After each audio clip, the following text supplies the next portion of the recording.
true for me because I have been walking around with a seething resentment. And whenever I see this person, I cringe and I just buckle up and I chin it up. And what I realized about a couple of months ago was that I had this horrible experience with this person humiliating me in public, and I swallowed the humiliation and then went home and wept and wrote in my diary and journal, and it brought up a childhood experience that I had thought I had forgotten and certainly had buried deep into my psyche and cute little Latina body. Yes. But I hadn't. It was 1971, and it was my little sister Antonia's first Holy Communion. She was dressed in all white, perfectly, like any good Catholic little schoolgirl would be on her first Holy Communion. Mommy and Papi had saved for months, and she looked beautiful. And how she managed to stay clean, I honestly don't know, because she was a tomboy of the family and always getting into everything. But Mommy did not want me and my twin sister to feel left out in any way, so she got us new dresses, sort of. See, Mommy was a crafty woman, and she was very resilient at making anything old look new again. And she had taken all of her cocktail dresses and sewed them together, and she made me the most beautiful gold lame dress to wear to church that day. And this dress was gorgeous. She had put a satin ribbon around it, and it was gold lame, and it glistened in the sun, and up against my beautiful brown skin, because we had just recently come back from Puerto Rico, so I was dark, and when I looked at myself in the mirror, I loved what I saw. I mean, I looked like that girl. I mean, that was the closest thing to anybody that ever looked like me on television. I bet most of you, except you, probably know who that girl is. Marlo Thomas. So we went off to church, and we poured out of the church after my sister's ceremony, and Papi, my father, was an incredible photographer, and his favorite subject was taking pictures of his little girls. So he ushered us over to the Virgin Mary, which is a good place for Catholic little girls to take pictures. And Papi began taking pictures of us, and I loved posing for my daddy.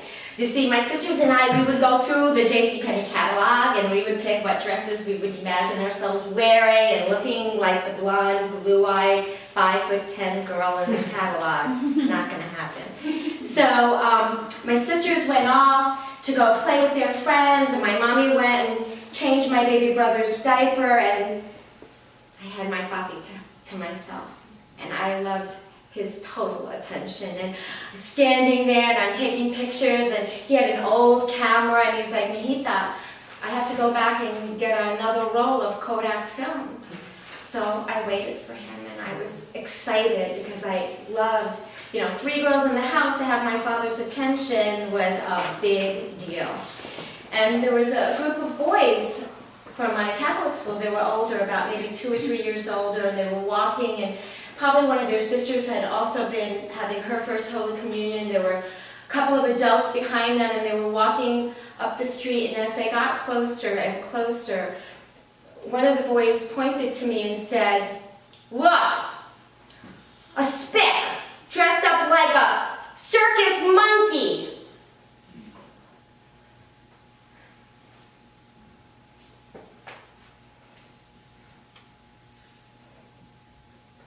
Not one adult said a thing.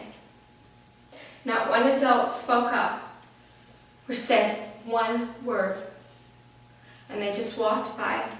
And when my father came back and said, "Mijita, are you ready to take the next group of pictures?" "No, Papi. I don't want to take pictures anymore." You see, from that day forward, my sense of identity was forged and sealed and photographed to who that boy thought I was, and I believed him.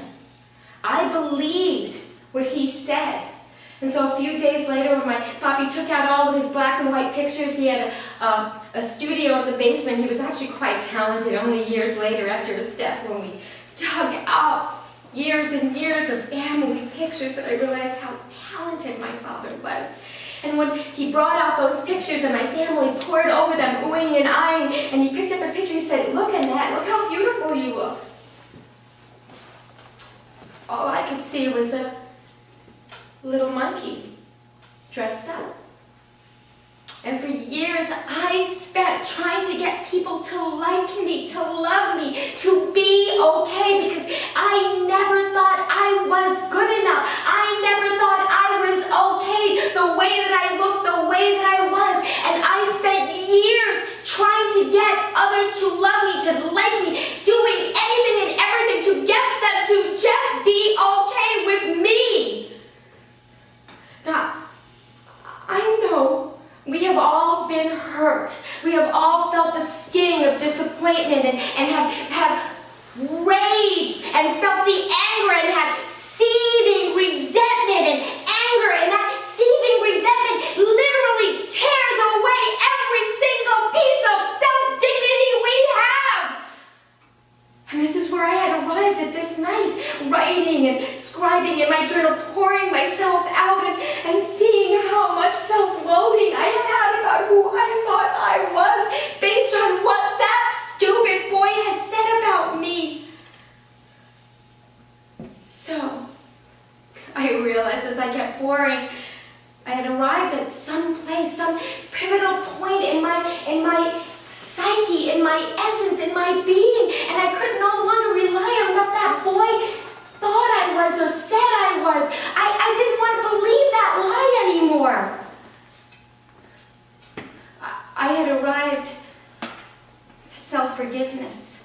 I had arrived at forgiving myself for believing that bullshit, for believing that lie, for allowing myself to spend 40 years consumed by that self-loathing and that self-hate. And all I could do in that moment was just forgive myself for holding on to that.